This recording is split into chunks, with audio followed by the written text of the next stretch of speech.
Please note, Aboriginal and Torres Strait Islanders are advised that this podcast may reference and include audio of people who are deceased.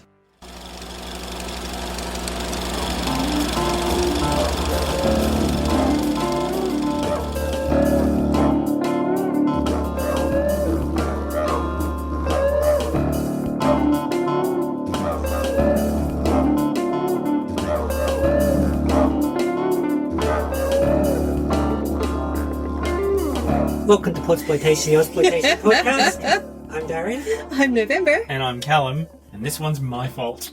For the next few shows, we're going to have dealer's choice for 3 shows, 3 Podsploiteers, and each one of us shall pick one to bring to the table, not necessarily our favourite or the one we think are the best, just one we wanted to drop in and review. And first up, shall we hear in Callum's choice, which will be Time Guardian from 1987. Yes. Not Time, what was the one Time Stalkers. Time Stalkers, which I kept misidentifying it as, which is actually a not terrible American movie about a guy who is massively into the Wild West and buys a whole bunch of old tin-type photos and then sees one guy there with the .357 Magnum and goes back and saves the Old West. But by the classic, is it Exploitation question? That one's just probably no. No, not even close. But this one went through a few different titles. It was going to be Time Riders and Time Wars at different times. This is true. And as it turned out, Time Guardian, which they thought was good, had got used by someone else later on anyway. Because, I mean, Time and Guardian as it is... Yeah. And in the Philippines, it was released as Space Trap. Oh. Are you serious? Despite the lack of space and or traps. Holy crap, that's one of my favourite novels as a kid. Space Trap. Space Trap. Yeah. Never heard of it. In fact, if you actually reach just to your left there, Daria, you will actually see the book Space Trap is Space sitting Trap there. by Monica Hughes. Monica Hughes, there we go.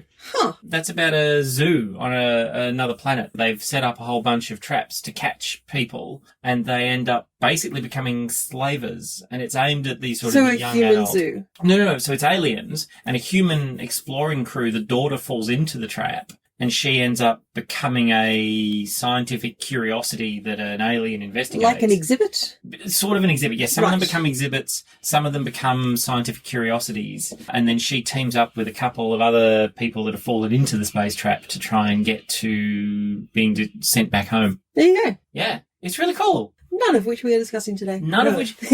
So, I'm trying to draw any parallels in my head and there are none. Yeah. no, so just first we'll say...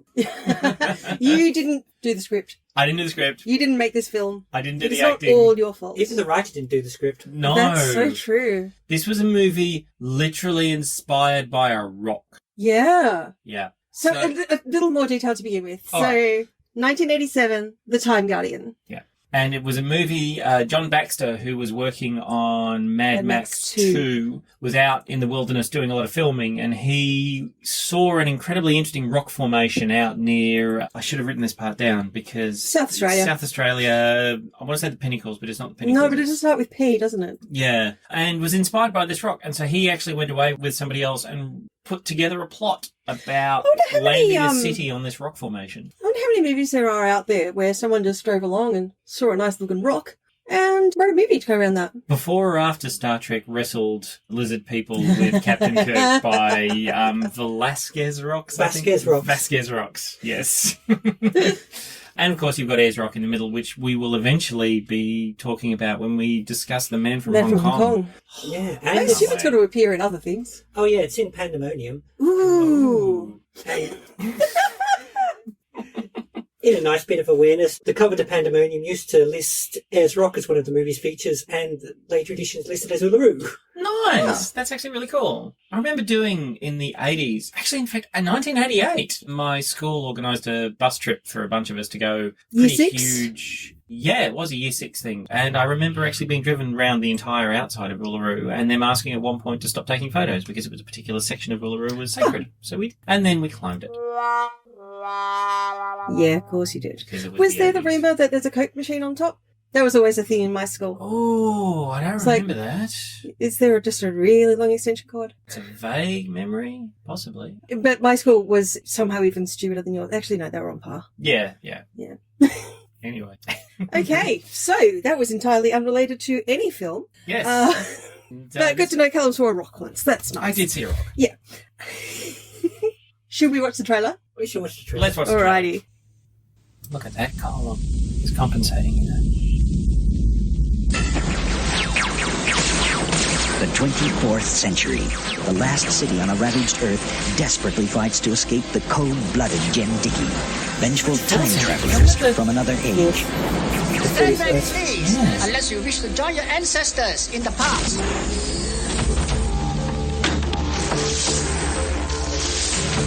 You've been reading too much science fiction. Too much what?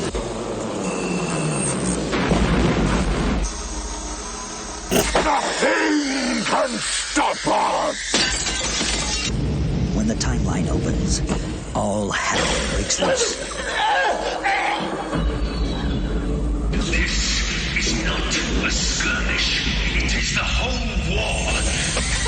I know it's their job, but the trailer editor is really trying to make this look more intensive. Yeah. Yeah. There's going to be a battle Yeah, that was... out there soon. Maybe here too. And it could alter That looks a history. lot like he willed that That's the its head to future, explode. as well as the past.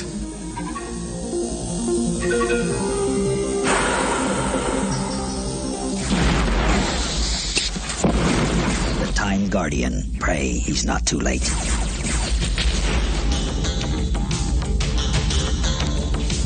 Well, they say the fourth millennium in the movie. Oh, she does, doesn't Oh, she? yeah. That's what they say they picked up Ballard. 4,000 and... No, oh, yeah, no, that's right, yeah. Fourth millennium would be 3,000 and... That's right, because he was a feral. Cause, Yes. Like Mad Max. Mad Max, which was actually one of the nods to Mad Max in the movie. So this movie starts with a scroll a la Star Wars. Actually, a bit more a la Blade Runner, because it just goes straight up the screen. Yeah, the really it's 'cause- cool scroll was Star Wars. Oh, yeah, no, I'm not saying that Star Wars didn't do this better. They did. Oh, yeah. By the year 4039, Earth was a scarred and desolate battlefield. Hordes of armoured robots create... Armoured with a U. Not on this. Really? That's interesting, because in the actual scroll that I saw, it was armoured with a U. Well, at least we it were would be. commenting on it. No, yeah, well, no, because, of course, it wouldn't Hordes be. of armoured robots created by man in the previous century were sweeping the planet, brutally destroying everything in their path and threatening mankind with extinctions. Is that a typo? Extinctions. Plural. One city attempted to escape their onslaught by unravelling the secrets of time and travelling back in a desperate search for a safer age. They succeeded, and time was their friend, until the arrival yet again of their relentless enemy. Wow. This is where I'm trying to hold it together between what the preamble scroll says and what actually happens in the movie. Yeah, Yeah. and in actual fact, They just use so many words to say the one thing, like the poster for this film. Time is just about the only thing he won't waste. Like, I know they're trying to do Terminator and great one-liners, but wasting stop everything. putting that many words into it. Yeah, it's like massively bad writing of the classic kind of golden era of sci-fi terribleness. Yeah. I love it. If it had had an ounce, the tiniest little bit of self-aware humour, it might have been a classic. A lot of people actually point to the fact that the original Star Wars, if you pay attention to Harrison Ford's acting, he's acting in a way that almost makes you realise he knows that it's all a bit cheesy and he's giving kind of mini nods to the audience and stuff. And they would have And it loved just this to be, grounds- loved Tom Burlinson to be Harrison Ford here. Oh, yeah. Yeah. Or Arnie, but he just did neither. Yeah, he's doing some kind of accent to probably try to sound American and not yes. scare people off. Who the hell are you? My name's Ballard. Sorry. Get away from me. Look, it's all right. I'm trying to protect you. How do I know that? I'm getting out of here. Not such a good idea. You're a lot safer with me. Really? Really. Okay, I'm going to plant a flag right now because I want to say I love Tom Burlinson. I learned some interesting stuff about him just today. Yeah, Man for Snow River, Man for Snow River 2, two Far of my Lap. all-time favourite movies. The guy is fantastic. I've seen interviews with him. He has basically become the voice of Frank Sinatra. He is a... So there's a great Aussie film called The Night We Called It a Day, and we can't cover it because it's not Podsploitation, but it's really wonderful. Yeah, and it's about a time in history when Frank Sinatra actually visited Australia and was a douche. For all intents and purposes. He came in, treated the whole country very backward, and... He insulted a reporter. Yes, and then got the unions offside. Yeah. And what you didn't want to do in 1960s. 80s. It was 80s? Bob Hawke was Oh, no, it was pre-Bob Hawke being PR. Yeah. So, he was the union leader at that stage. Yeah. So 70s. Why maybe. not? What you wanted to avoid doing at that time was pissing off the unions anyway, and he ended up pretty much being held hostage in his own hotel. Yeah. No food, no water, no plumbing. Nope. And for the sequences, the very brief sequences where he was singing in the movie, That Tom voice Burlinson is was the Tom voice. Burlinson. And there's a bit of a history in that one because Tom Burlinson absolutely loved the crooners in particular. He loved Sinatra to the point that he wrote a song about him. And they were doing a TV miniseries in the States about Sinatra's life. And he went over and he performed in front of his daughter. Oh, I wish I could remember her name now off the top of my head. I can't. Yeah. Nancy. Nancy Sinatra. And That's not the wife? I think Nancy's the daughter. Cool. Okay. And she basically listened with tears in her eyes. And at the end of it, decided that Tom Burlinson was the voice. And he is amazing. He's fantastic. I love the guy. He's wonderful. But not in this. All of which is the lead into this. And I'm going to mark that a significant portion of what made him so bad in this is the material he was given because holy shit, the dialogue. Like the script was rewritten, like large chunks of it were rewritten a bunch of times. The budget got cut, the schedule got cut. And yeah, he was not given good material to begin with, but dude was chewing the scenery. Holy crap. I think his very first line is a 17 testicle delivery of the word "now to cut out your black heart." Oh, yeah, and especially the first quarter or so, he doesn't play by the rules. Oh my god. Yeah. Yeah. Even though he's apparently the best of them, according to Carrie Fisher's Oh, no, that was picture the at best a of later men, stage. not the best of warriors or whatever. Yeah. So, Still, low fucking bar. oh my god. So yeah, we are talking a bit of... This is a hot mess. And this is why it got 4.3 stars on IMDb, and Rotten Tomatoes got 13%. yeah.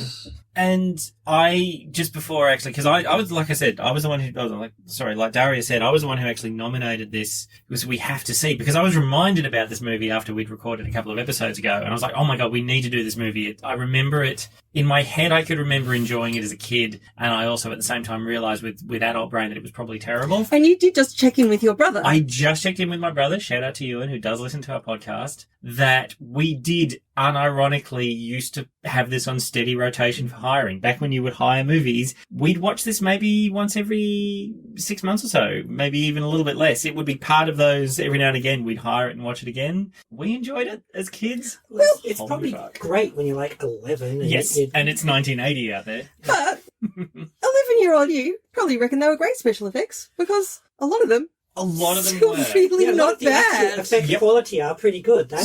So it's really impressive. That it did manage. Yeah, I'm going to say that I think, having remembered the sort of big movies of that era, and more importantly, the sort of the second-tier movies of that era. So we're talking 1987 for Time Guardian.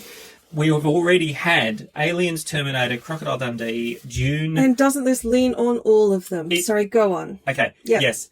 Dune, Blade Runner, Last Starfighter, Tron, Enemy Mine, and The Wraith. Now, there's a real cross-section there. These are all just movies that it reminded me of. Preceding ones. These have all been movies that are out by now. So that this movie, at some point or other, almost looks like every single one of them. Yeah. You missed out Star Wars, Star Trek. Oh, well, I mean, yes. All three of the original Star Wars movies had dropped by then, and a couple of Star Treks had dropped too. And I'm going to say the movie's budget was $8 million, which in 1987 in Australia was huge. It's ridiculous. Like, for context, the last movie we did was number 96, and that was, I recall, $100,000. And I realise there's a difference because that was done off a TV show. They had the existing actors and just had to do up the sets. But and there were no special effects. Fuckload difference. It is. So Crocodile Dundee, which was only a year before this, its entire budget was $8.8 million. Now, You're shitting me. Admittedly, Crocodile Dundee does not use lasers, but if you think about the quality difference between this and Crocodile Dundee, and it's only $0.8 million. Ouch. Yeah. Because so the woman in this who is not Carrie Fisher. Ah, yes. I believe it now. I'm going to pronounce her surname Annie. as Coghill. So Nikki Coghill. I I don't know if it's Coghill or Cohill. But the Coghill. character is Annie. Every other person who I've seen with that surname pronounces it as Coghill. So Okay, we're going cool. to say Coghill. We'll go with that. Yeah. But did she not instantly remind you of the woman in Crocodile Dundee? Yeah. Linda Kozlowski. Kozlowski. Linda Kozlowski, yes. There is a very definite era. The high shorts, the Blundstones, the socks, the... We'll get into wearing white in the desert later. And this one seems to have been a huge film. The effects were really awesome. All of the props and everything were pretty much built for the movie, which... If you're sort of getting into the later films into the 2000s, a lot of movies share props. You see the same ones popping up again and again in a lot of films in the 80s. There's a particular laser thing. In fact, I think yeah. Like even with Doctor Who, it's just like stuff you'll be found in the back of the BBC. Yeah. And an airplane or flying high too, depending on which side of the pond you're in, the one that's set in space, there's actually a joke about it where the captain on the moon base, played by James Kirk, William Shatner, goes into a room to ask what a particular piece of equipment is, and it's just lights that are going backwards and forwards. And he says, that doesn't make any sense. Why would they have a machine which just shoots lights backwards and forwards? That machine's used in like every American 80s movie, Star Wars space movie there is. They went full on. There are suits of armor, there's guns, there's explosions, foam costumes. Yep. Huge ball set things, glowing lights that look like there's something out of Tron 2. Yeah, there's some really interesting set pieces. Yeah, they were trying to make a massive sci-fi film. And one of the reasons why I was really comfortable with this being an exploitation, it's absolutely a genre film. It is a full-on 80s sci-fi film. It's in fact all of the 80s sci-fi films.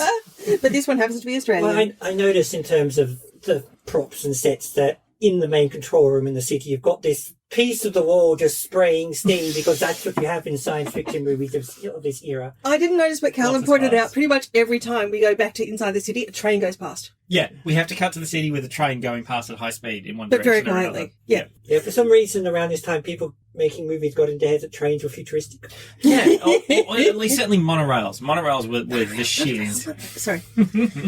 Yeah, so should we do a quick précis of the plot? Sure. For what it is? Okay, yeah. All right, I guess I nominated myself on that one. Pretty much. So what we basically have is in the year 39.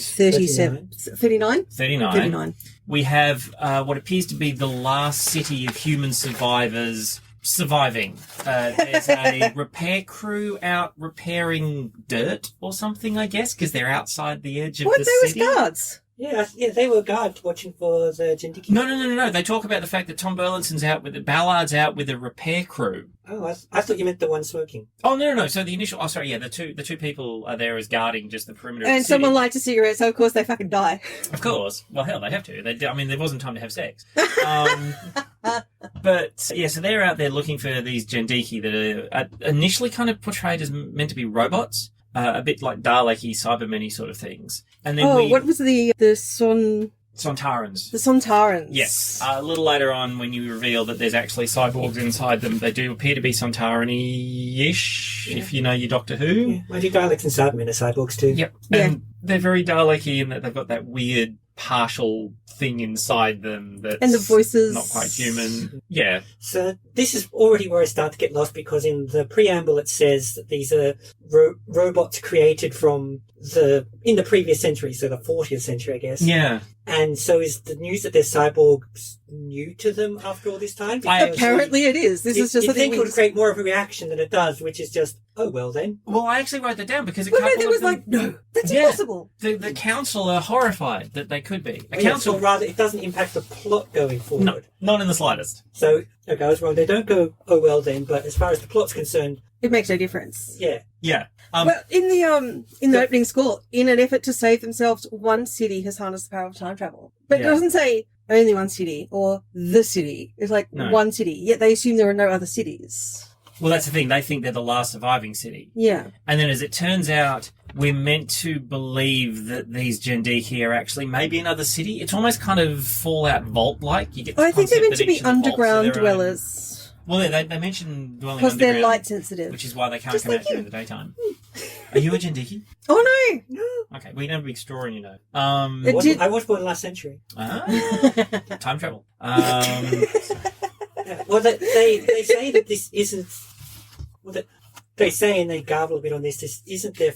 It doesn't seem that they're native to 4039. No, it appears that they land their city. So the city has the ability to travel through time. But I don't know if the city's native of 4039 because are they just there at the time? Like they just keep hopping through time to avoid that. That's what Darby's saying. Yeah, they keep Eric flinking their way to safe spaces, and the Jendiki apparently also have, quantum leaping. The Jendiki also have time travel and follow them because... They follow them, though. Yeah, they do follow them. And I was they curious tried to about how they explain that. follow. It was explained as they punched through time. Yeah. And that didn't really explain anything to me. No. And I actually have a question about how the orbs turn up first. How do they get the orbs there? Because that's apparently meant to then open the gate to travel through time. But then how do you put the gate there to begin with? It's all very up its own butt. It does ask a lot more questions than it answers. Okay, so this is one of the few times, generally speaking, when we record these podcasts, I know Daria often watches it with a housemate or a friend. November and I tend to watch these movies often on our own to begin with, and then maybe once or twice, and then usually together one last time before Daria comes around to record here. This was one of the few times we actually watched with an audience. We watched with my girlfriend Brooke and also a couple of friends who visited us from Sydney. Hey, Damien and Squeak, if you actually listen to this podcast. The number of questions that we yelled at the screen while we were watching this, and a realization on some of our parts that the writers never went that deep into the thought process behind. I mean, what was or how much got cut out? We don't know. Oh, there's a sequence where time travel happens and all the water freezes, which includes a guy who's urinating at the time, and the stream freezes and seems to go up his urethra because he's in quite a lot of pain. Yes. Which doesn't slow him down, unfortunately. Not that much, unfortunately, and there's discussion on that guy too. But and then one of the Damien actually pointed out, he said, hey, so wait a second, so the water freezes outside but not when it's inside a body. But it freezes when it's inside the Coke can or the Coke bottle. And I actually had to just turn and I said, dude, I think you're putting way more thought into this particular scene. This is just, you can just know it would be really cool if water froze when the time travel happens. But nothing else happened in that scene. No. And you go. Is a travel guided? Are they picking when they go to? Because given they've said they can change history, that they're actually saying so many words that at least answers that. It would seem dropping the city down right next to another town in the highly populated 20th century would be a bad place to go. You'd think if you're trying to escape... Where are you getting highly populated? It's one street. No, the whole era. Oh, sorry. Right. So that there are loads of people, and they know that Jendiki follow them. Yeah. So they're basically saying, hey, Jendiki, follow us and start shooting us at us and our ancestors here too. Why, if they know that'll last, why are they leaping forward to 5,000 when there's... That's right. Trying to go as far as they can in case maybe the Jendiki can't keep up. Well, hang on a second, because as Ballard says, this is a fight that will change history, and history's the future, not just the past. Callum, you were doing a rundown of the plot. We didn't get very far. But I or a rundown of the plot. Don't forget, and that's not completely unique to shitty film. Well, okay, that's not completely unique to this film. There's that sequence in, I think it's the original Transformers, where they've got the cube, and they decide that instead of taking it down to the middle of the desert, they're going to hide the cube in the middle of a giant city. Yeah, where it could have been in the ocean. Yeah, so thought processes. But no, you're right. There's very little thought. It's just I really do feel like they bounced to this will be cool and then this will be cool. I'm pretty sure I can imagine the makers of this movie going to bed each night, waking up in the morning, and go, oh my god, it'd be so cool if blah, and just pull the script and scribble. That could be taken care of with one line. It's we can't choose where the time ray shoots. We just have to grab it when it goes to a place we could land safely. Yeah. Speaking of one line, I have to point out, and I don't know if we're even going to make it in or where you want to put this, but there is a moment when they go back to the truck to grab the gun and get the ammunition. Now, if you pay close attention to a lot of movies, especially movies where there's two characters interacting and they're talking to each other, you will often see the actor or the character that you're filming from behind will often be talking, but you won't actually hear anything because they're doing a single dialogue.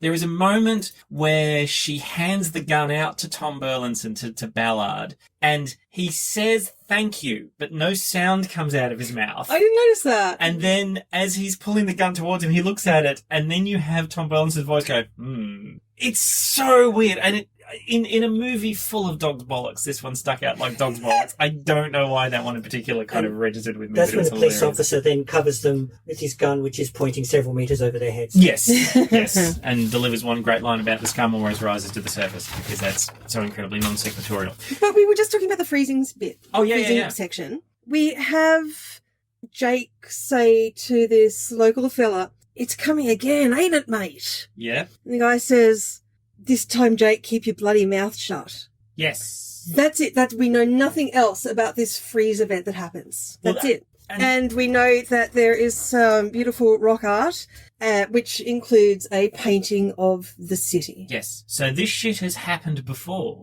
Yeah. And this gets into a really okay, should I finish that? Oh, fuck it. We never do it. Should I finish the plot? Why do I even ask that question? Okay. Happens occasionally.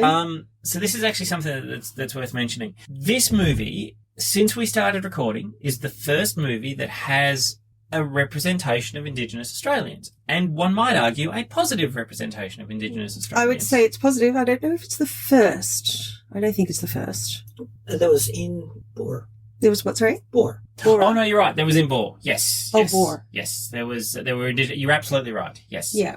But yeah, it was a positive view. However, there is a form of racism which is the mystical racism.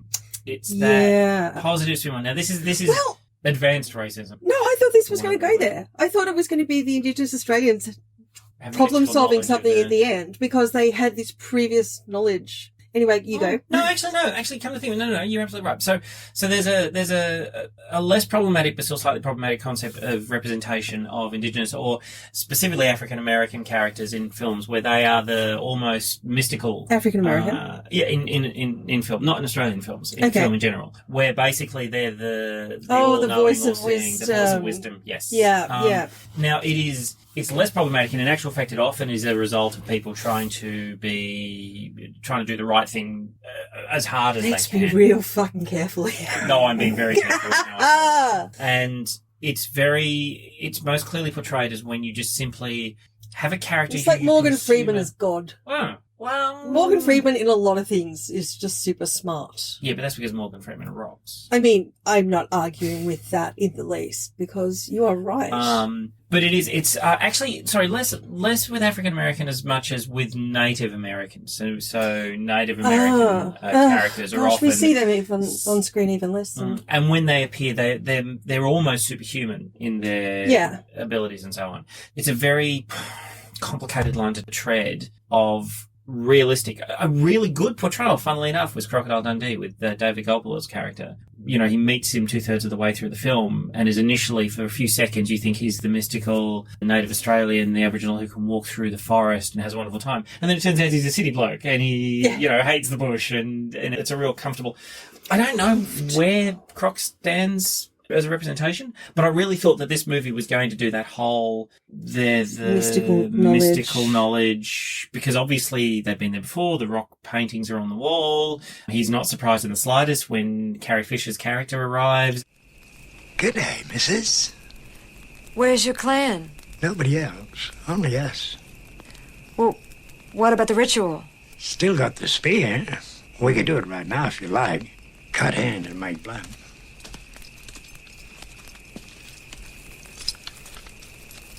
You expecting trouble? Oh, people like him always expect the worst. It's almost conversational for a few seconds. Yeah, that was weird. It was like they'd met before. That was not a first action. Yeah, at first I thought, has she popped back before and this is why she knows? She didn't say tribe, she said clan. Clan, that's true. And then she says, and then he says, what about the ceremony? And the guy goes, we got the spear here, we can do the ceremony if you want. And then... then that was very much she'd been there before, but that was just another thing that was introduced to us that they didn't go any further on. Yeah, which also meant they... Not as problematically racist, but still kind of blatant. How do we know it's Australia? Oh, he's a guy playing a didgeridoo. Yes. Yeah. Yes, there was I don't think any of the Indigenous Australian actors had names. No, they are actually, I think they're listed in the credits as didgeridoo player. Oh, God. Tracker, I believe, is that'd be the old bloke? I believe. Now, as it turns out, a couple of the actors actually went on to do a bunch of things. I think one of them became a movie producer as well, which is really awesome. But yeah, no, they're token. As indeed is... There is no character development of anybody in this film. No, absolutely not. I don't think very few people have a surname, like the cops do, because we refer to them by their surnames. Well, Ballard, is that his first name or last name? We assume last name. That's a very 80s thing, though. But we refer to the women by their first names. Yeah, Boss is just Boss. Dean Stockwell is just Boss. Oh, yeah, let's talk about how much Dean Stockwell is wasted on this at some point. What's he got? 5-minute screen time all up. Yeah, he's sort of phoning that in. Yeah. So yeah, if it weren't for the fact we know that the filming altogether was quite truncated, you wonder how long Dean Stockwell was actually there. If indeed he is even there, because technically speaking, there's not one sequence of his that couldn't have been filmed on a soundstage in LA. Well, at least we know from his shirt he wasn't blue screened in. Yeah, that's oh my god, the the costumes. outfits. Wow. Though this is a bit weird because his shirt looks like almost no one else's. It's really strange. It's him and the Australian sub-commander that they've got this arguing. It's like they're the only two wearing that kind of outfit. So yeah, and Dean Stockwell is blue, and yeah, Smith is wearing white, I think. It's all very weird. There's Callum pointed out that the costumes are in the MST3K movie. Well, it's movie first, but then MST3K Space. No, not Space Hunter. Space Hunter Adventures in the Forbidden Zone is a very good film. Watch that sometime. Space Mutiny. Space Mutiny. Oh, yes. Yes. With abs rock on. There is a terrible movie. Slab beefcake.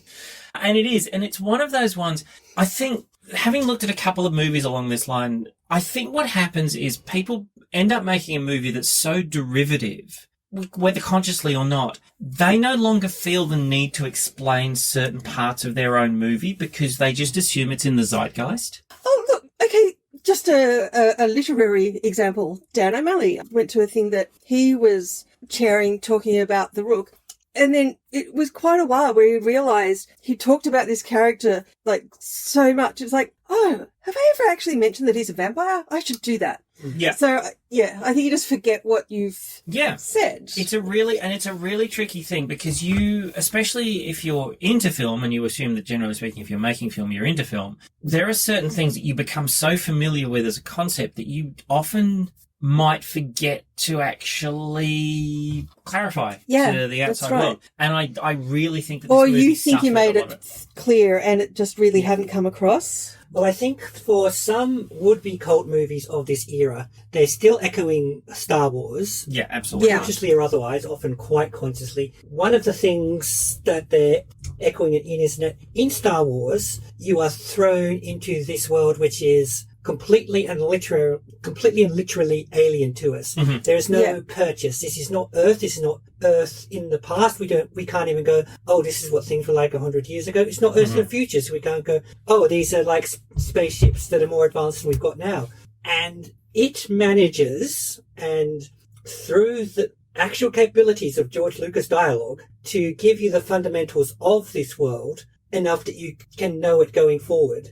I think as Star Wars edges out into its expanded universe, it does start to have some trouble with this, and also once it becomes so famous, everyone knows what Star Wars is.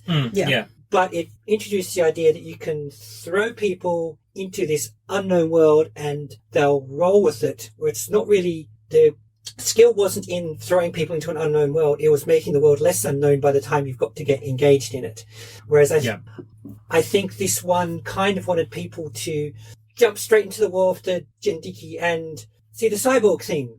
It's not surprising to us because we've known what a Jendiki is for 5 minutes. If that. And I think that might be one of the reasons they stuck robots in the opening thing, so we'd be grounded in the idea that they were robots, so we could be blindsided. Yeah, and we're supposed to kind of take on board how bad the Jendiki are, and granted they do look like bad guys, so that they sold pretty well. They definitely... Well, they start shooting people straight up. Start shooting people, and they got armour that's all dark and metallic and covered in spikes and things. Yes. So film shorthand, they're bad guys.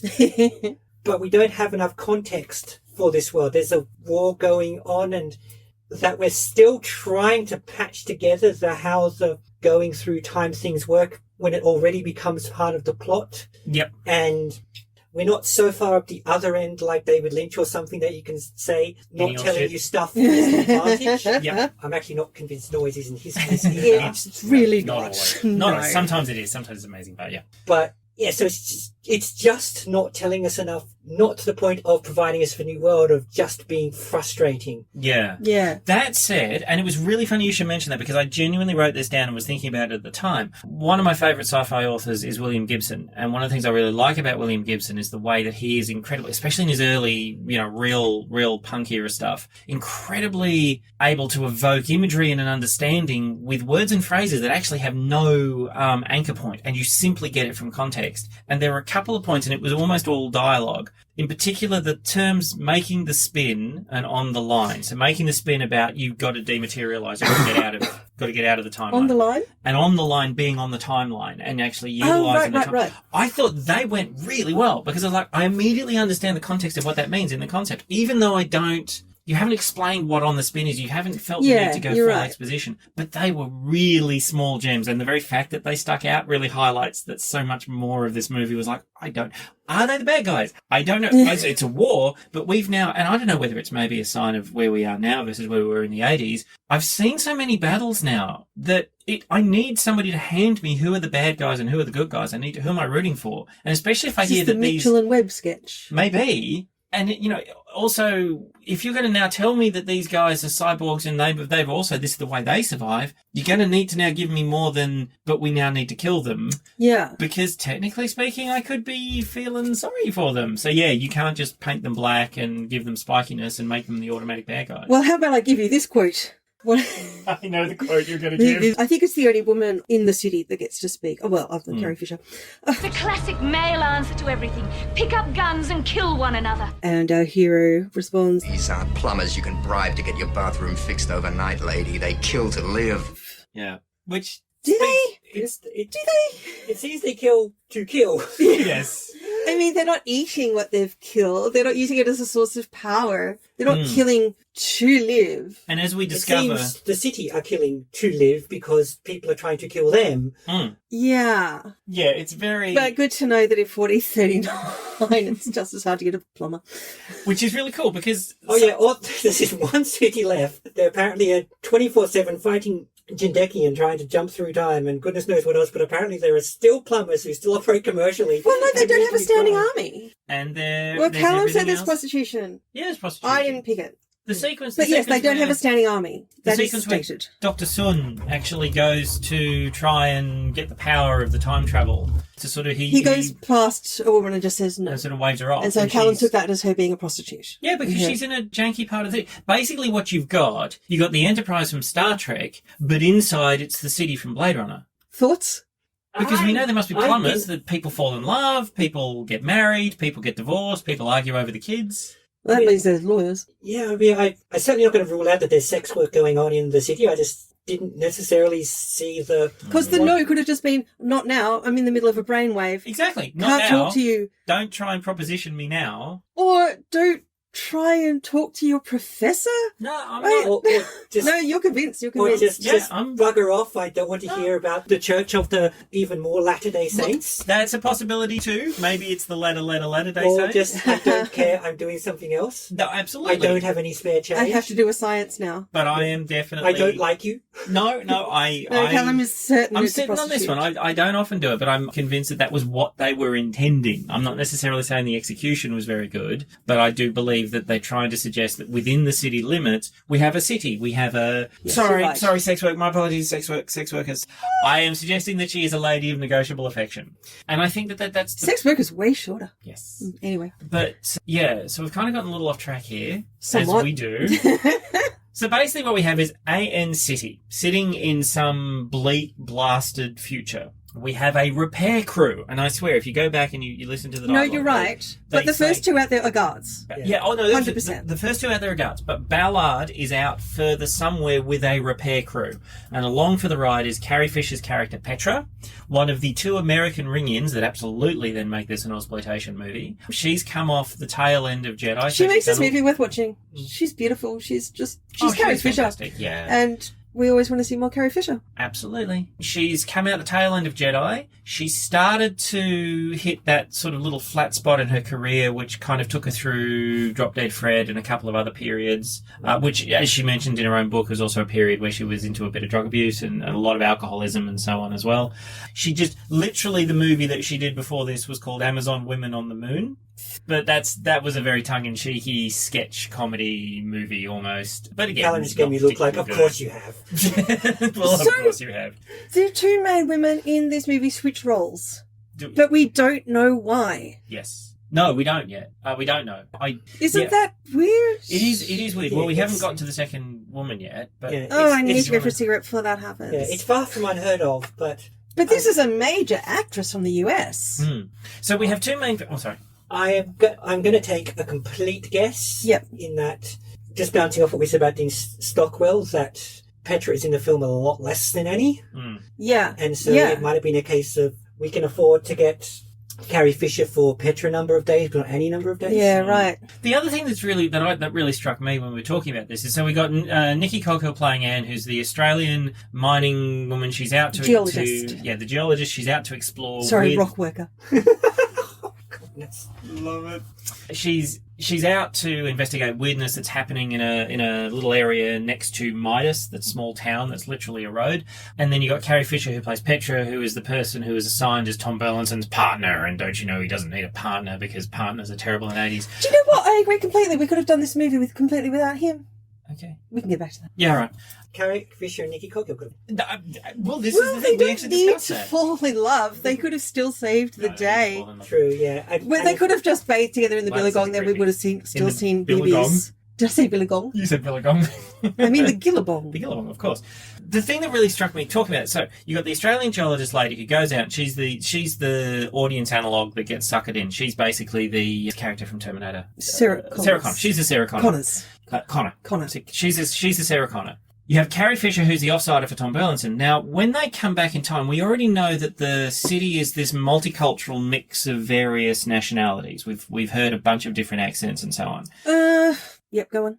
How weird would it have been if, of all the people that they encounter when they come back from the future, it's an American in the form of Carrie Fisher as this one random geologist who's gone out into the middle of Australia? It just struck me that it would be really weird that you're encountering an American in Australia. It would put it in as another one of maybe Road the people of 439 didn't know an American accent from Australian one. No, but we did as an audience. Okay, I see. It would just be, it would have really stuck out like weirdness. And especially if you've got Carrie Fisher, who we really definitely associating with all the Star Wars, to be the weird mining person. I think insofar as any decision that was made was a good decision, it kind of works that Carrie Fisher's the one from space in the future, and of course Nikki it does. Coghill's the one from Absolutely. now. Yeah. But that's just wasn't how it was originally intended. Originally they were bringing Carrie Fisher over to be... But then we don't know how much was rewritten after that change. Yeah, that's exactly right. Yeah, maybe there was also some back and forth about that one of the leads, or both of the leads, or not one of the leads has to be Australian,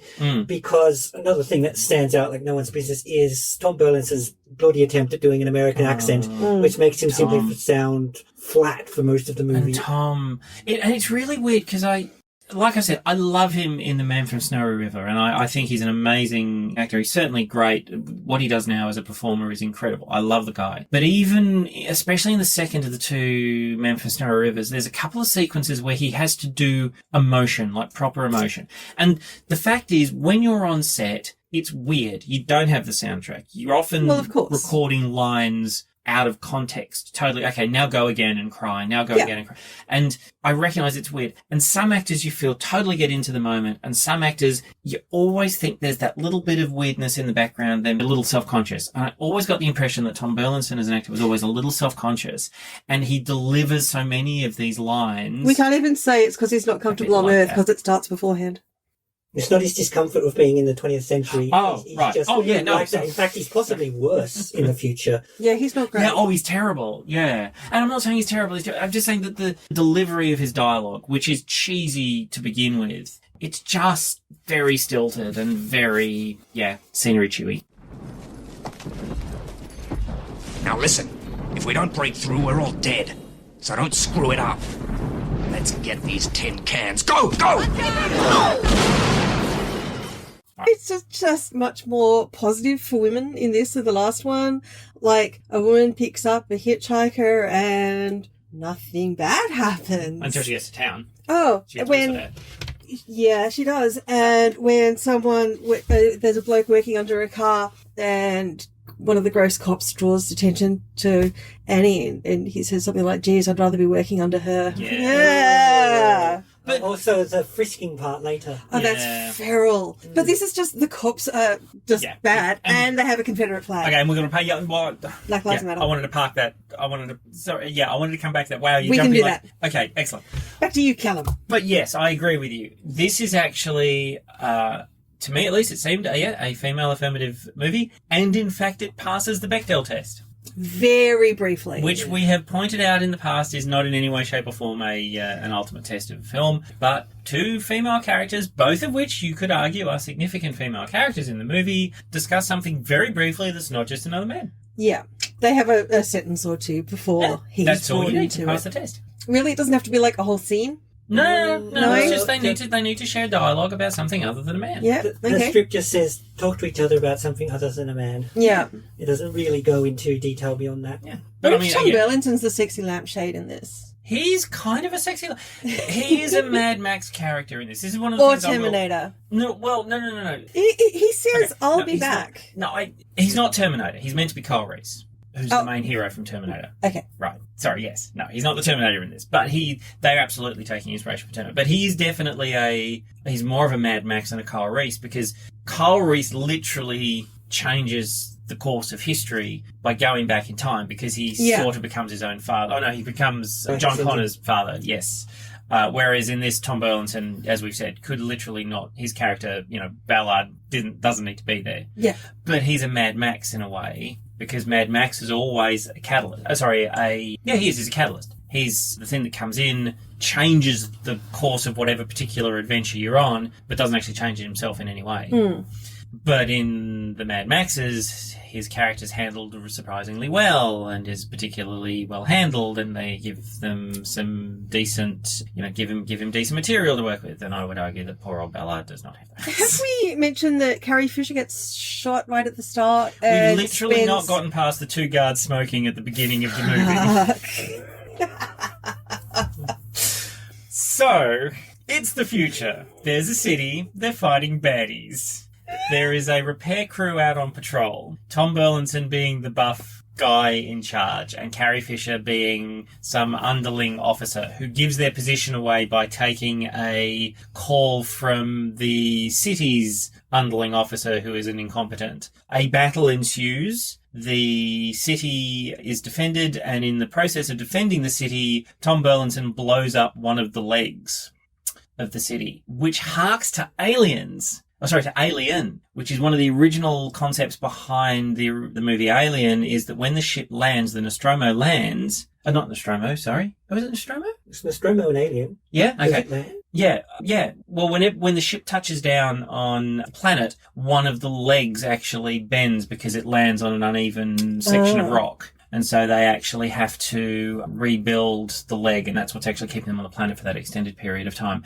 I've got a vague memory that there's some other sci-fi book or movie which involves something very heavy needing to land on rocks because one of its landing struts or landing gear is destroyed. And I'm fucked if I can remember what that is. But anyway, so the landing gear is blown up as this thing dematerializes and begins hurtling backwards through time. Tom Burlinson and Carrie Fisher's characters are sent ahead to where it will eventually rematerialize to set up some form of landing structure. He's the muscle, she's the cultural attaché. She's the cultural attaché, the ambassador for the culture. And at the same time... Oh my god, she really is the ambassador for the 80s. She's the ambassador. Go Carrie Oh my Fisher. god, Carrie Fisher is an ambassador for the 80s. Yeah, Love it. brilliant. That's so cool. And further battles ensue when it transpires that where the city is arriving is just outside of a small country town. And when I say country, a small desert town in Australia with some crooked cops who don't believe anything and are really gross. And the final battle for the supremacy of humanity versus Jendiki occurs in 1988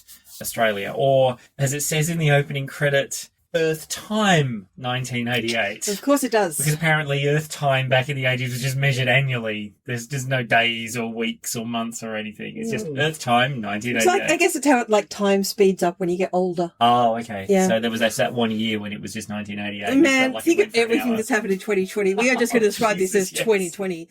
March, January, August. Amazing. Makes no difference. This will be the clusterfuck of 2020. Oh my god, it will. And so that's it. So basically we have a space battle that started in the future, finishes in the current time, nobody learns anything, nobody progresses, nobody has a character arc, a couple of people die, a couple of people don't die, and that's it.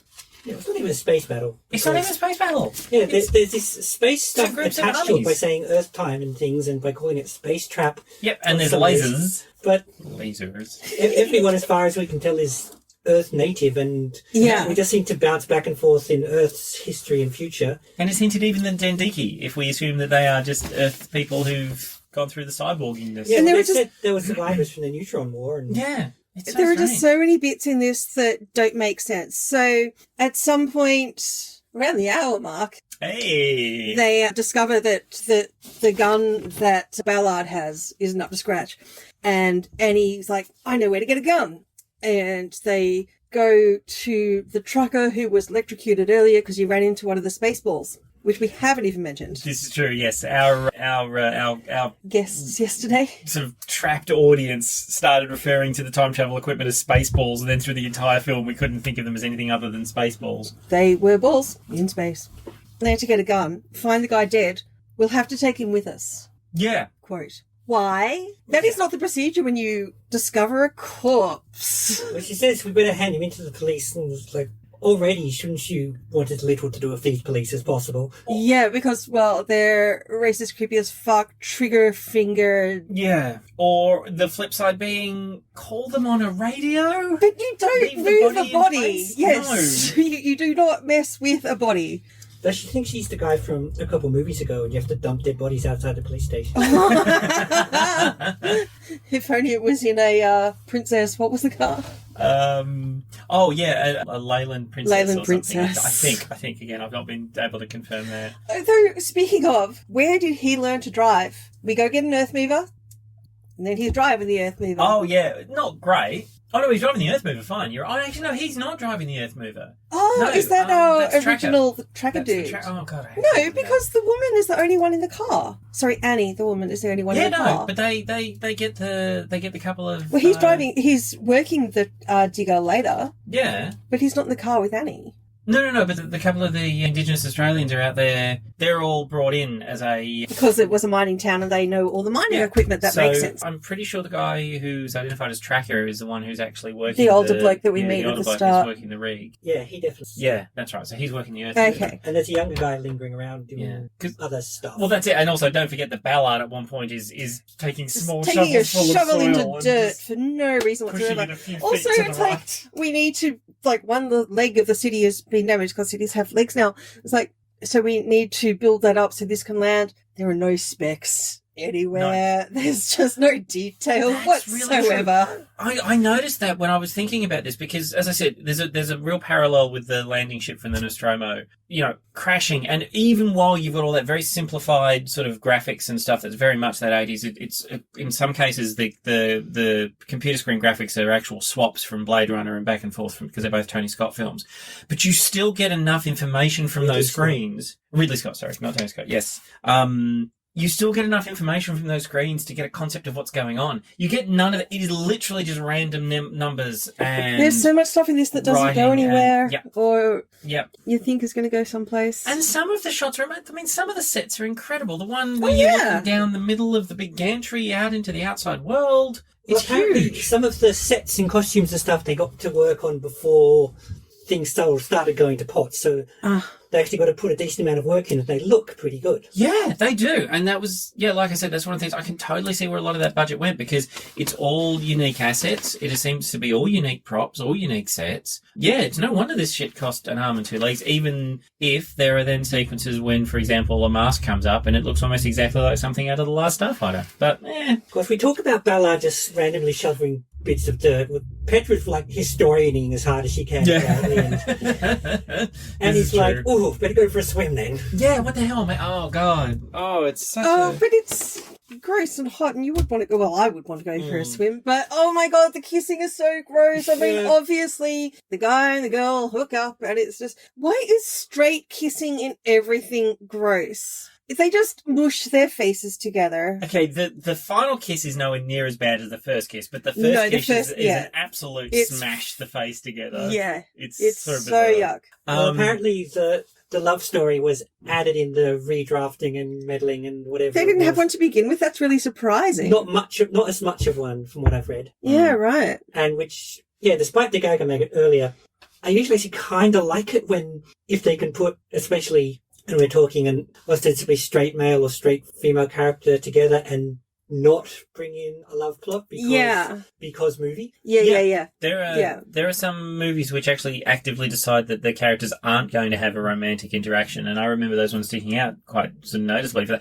that. The big one for me wasn't actually a movie, but a TV series, which was The X-Files. That one of the things they said right at the start is these two characters will not hook up. But it was like so much of The X-Files was around the sexual tension. It was will they, won't they? But you can't build that up much in. But I mean, you've got an hour and a half to 2 hours to establish a there's an alien race invading. I mean, that cuts into your downtime. There was a nearly exploding bus. There was a whole bunch of potential terrorist activity. There's any number of reasons why they shouldn't hook up at the end of a movie, but there's so many reasons they should though. Do. Yeah. Anyway. You've got John Travolta trying to use a nuclear bomb on people. I mean, you know. Callum rewatched Broken Arrow. I watched Broken Arrow the other night. The one other thing I'm going to say, just to the last one, I actually noted this. We were talking about how there's this big discussion about do they know that they're cyborgs or robots or whatever. The one other thing I noted down is the sequence. And this is the thing for me. So when I actually listed a bunch of movies at the start saying, you know, it was after Aliens and Terminator and Clock Hunter. Yeah. The reason I listed those specific movies is there are points in this film that are absolutely those other movies. There's sequences that are Dune, the battle with the Shattercar troops on the desert. We've got the dickhead cop Rafferty playing with a section of one of the Spaceballs who gets sucked in and only a smoking shoe was left behind, and then it spins like the license plate in Back to the Future. Oh, right, yes. Absolutely. And one of the things I noted, of course, was Blade Runner. There is a Blade Runner sequence. So the sequence in Blade Runner where Deckard goes in and sort of is analysing the photo. We reenact that entire sequence when Ballard brings the heart into his apartment and then sits down and starts to analyse it with his interactive voice. And the cyborg voice, the little exposition voice that says, okay, let's talk about what we know, actually uses the phrase that we know they're cyborgs. So it's the dialogue contradicts itself so much. So this is like a fan film. Yeah, and there's so many drafts just clashing against each other. And yeah. I don't know if it's that they think we won't notice or that they don't notice because they're just trying to get it onto the can in however short a time they had. And then Ballard turns into Trump because he can't do sentences anymore. The technology's enormous. We've got powers your time can only dream about. The technology's enormous. Yeah, that's nothing like not an a enormous sentence. Technology. We have the greatest we've technology. We've got powers your time only dreams about. What time is dreaming about? They're not dreaming about powers. They might be dreaming about technology or knowledge or new information, but not. Or maybe we have power that your time is has never dreamed of, but certainly not powers. Powers was specified. Yeah, like armbands. Yes, special armbands that are actually a lot less complicated time it than made we me make them out flinch. to That be. was totally clipping her flesh there. Well, yeah, and I don't know if it was just the way I was watching, but it felt like there was supposed to be more to them than they were. Oh, God, yeah. But that's everything in this film. Yeah. Because it presses it to do what? Help Petra? Yeah. Well, she says press it down for a count of 3. She presses it down for less than a second. And then Annie says it knocked her out. It's like, that didn't knock her out. She's not asleep. Yeah, because it's real. We're watching her right now. That is an amazing sequence of dialogue. It's like, what is that thing round her arm? What do you mean? I just pressed it and it sent her to sleep. Silence for 2 seconds while Ballard glooms. Tell her about it, says the voice of the person who's meant to be asleep. Yes, exactly. It's insane. Well, tell her about it, Ballard. Does no such thing. Because it's incredible. Then Petra gives Annie hers because she's gonna die. Yeah, she has. Yeah, I don't know. Seriously, that's it. Yeah. It is one of those. Well, it's like, is she just injured and she thinks these backwards folk can't take care of me or something? But the only injury we can see is her shirt's a bit burnt on the shoulder. Yeah, it's so strange. Well, which kind of just makes it look like she's decided to just kind of sit out for half the action because... half the movie? Yeah, well, because what actually kills her is... Then Dickie at the end just does it... No, what kills her is she leaps at the Jendiki. She gives her a big flying hug. So whatever's been bugging her all movie has nothing to do with it. I do kind of get the impression Carrie Fisher got a nice flight to Australia, had to appear for a few days in a movie, and then just got to enjoy herself. Fuck that, I'm going down the reef. And we can only assume Dean Stockwell has actually flown to Australia. For all we know, he had the same thing, but actually in America. I think he might have family in New Zealand. Oh, really? Yeah. Cool. That's very nice. Yeah, I don't know if he had them then, but I think he's got them now. Ah. But they also made take it off. She can't deliver it as if this is the most heavy thing either, but it just means... Just slide the armband down the arm a bit. It makes it sound like it's become bonded to her flesh or something, but it's more like, oh no, she just needs a bit of help. Yeah. And with that sequence when the cop finally is actually working it out and gets it going, that sounds for all the while like that half second of the beginning of a countdown from the Predator wrist. Do you remember? There's a little sort of beeps go a little bit higher and a little bit higher, but then it just turns out that it's some special signal to the Time Guardian. And so this is another thing I want to ask. At the beginning, we believe Ballard is just another trooper from this very non-militarized city. He's just one of the army. He does get the dudes. biggest guns, but yeah. But he doesn't have a title. He's just Ballard. Yeah. Yet for some reason, the aliens start calling him Time Guardian. Maybe so they Zurich call all of starts- them Time Guardian, though. But But then the movie is The Time Guardian, not Time I Guardians. know we have a title. Excellent. But we don't know why they started calling him Time No Guardian. idea. Oh my god. And the other thing, Ballard says to McCarthy, is McCarthy's the boss, the chief cop? Yeah. McCarthy.